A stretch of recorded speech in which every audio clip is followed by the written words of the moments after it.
There are some properties of determinant. We will do 7 properties.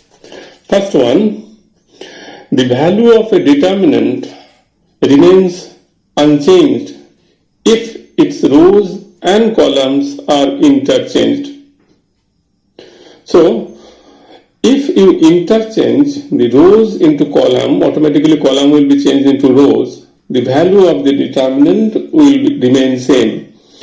Let A be a square matrix of any order. Then determinant value of A is same as determinant value of A transpose. Here an example is given there.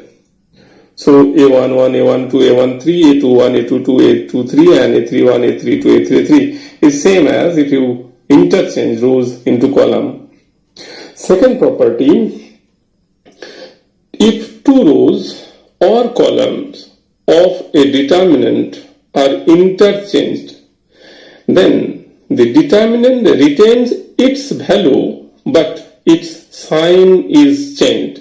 Sign will be changed. If you interchange any two rows, then the magnitude of the determinant, that is magnitude of the determinant value of magnitude of the value will remain same, but it will change its sign. If it was negative, it will be positive. If it was negative, then it will be positive. An example is given there and also proved. Suppose R1 and R3 interchanged, then the determinant value of the interchanged row determinants is minus delta if it was originally delta. Third property, if any two rows of a determinant are identical, then the value of the determinant is 0. With any two rows or column, remember the properties which are true for rows are also true for columns. That's why in every property we used to write or column, because if two rows of a determinant are identical or if any two columns of a determinant are identical, the value of the determinant will be 0. Here it is derived the value of the determinant delta, which is ABC and XYZ. Then if we interchange R1 and R2, then the determinant will remain same, but there will be a minus sign. So delta is equal to minus delta, so 2 delta is equal to 0, that's why delta is equal to 0.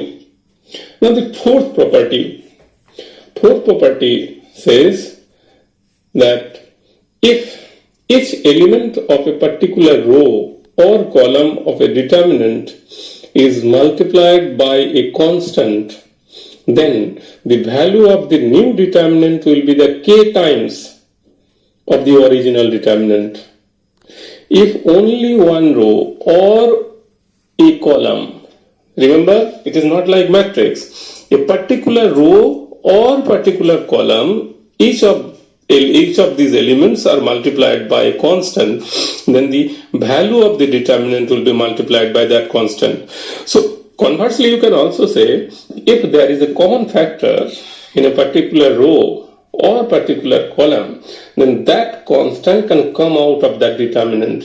Here an example is given. So delta is equal to A11, A12, A13, A21, A22, A23 and so on. Then the value is also written there. A11, C11, A12, C12, A13, C13. And another determinant in which first row is multiplied by a constant k, then you can derive the value k11 into c11 because the element is here k11 and corresponding cofactors remain same, so it is c11 again. And after calculation, if you see k into a11 c11, a12 c12, a13 c13, so it is equal to k delta. That's why k into the original determinant. So if a particular row or a particular column is multiplied by constant k, then the value of the determinant will be multiplied by that constant. Now let's come to fifth property. here, if each element of a particular row or column of a determinant is expressed as a sum of two or more terms, then determinant can be expressed as a sum of two determinants. Means if there is a determinant in which every element of a particular row is sum of two components, then you can break it into two determinants. The proof is given here. A1 plus alpha, B1 plus beta, C1 plus gamma is the first row of the determinant. Each element is sum of two components. So if we break it, A1 plus alpha into C11, B1 plus beta into C12, C1 plus gamma into C13. And if we arrange it, you will get two determinants, which is A1, C11, B1, C12, C1, C13, and alpha C11, beta plus beta C12 plus gamma C13. So you can break a determinant into two determinants if a particular row is sum of two components for each of these elements. Now the sixth property, the most important property is if a constant multiple of any row or column of a determinant is added to any other row, then the value of the determinant will not change. Mean if a constant multiple of a particular row is added to any other row, or if a constant multiple of any column is added to any other column, then determinant will not change its value. Like delta is equal to A1 B1 C1, A2 B2 C2, A3 B3 C3. And if we do, the k times of the second row is k times the second row is added to the first row, then the first row will be A1 plus K1, K into A2, B1 plus KB2, C1 plus K C2. And if I expand it into two determinants, just previous property, one will be A1 B1 C1, A2 B2 C2, A3 B3 C3, and another determinant will be the second component take as the first row, K A2, K B2, K C2, and A2 B2 C2, A3 B3 C3. So if you see, it will be K times A2 B2 C2, A2 B2 C2, A3 B3 C3, which is equal to 0 because these two rows are identical. So second determinant is equal to 0. The remaining is only the first determinant, which is the original one. So you can say a constant multiple of a particular row, when it is added to any other row, the determinant will not change its value. Now the last one, the seventh property of the determinant.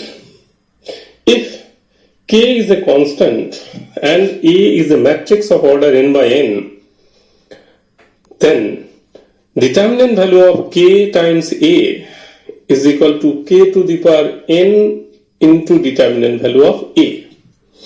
In case of matrix, we know when you multiply a matrix by a constant, each and every element will be multiplied by that constant. But when in determinant, you have to take common from each row. So for every row, there will be K outside. So n rows are there, n times K will be multiplied, K multiplied n times, that will be K to the power n into A11, A12, A13, A21, A22, and so on, AN1, AN2, ANN. So K to the power n into determinant value of A. So remember, in case of determinant, you have to take common column wise or row wise. But in case of matrix, when you multiply a matrix, each of these elements, whole elements, every element of that matrix will be multiplied by that constant. Due to that difference, it is K to the power n into A. In next class, we will discuss some problems related to determinant. Some different types of problem will be discussed in next class. Thank you.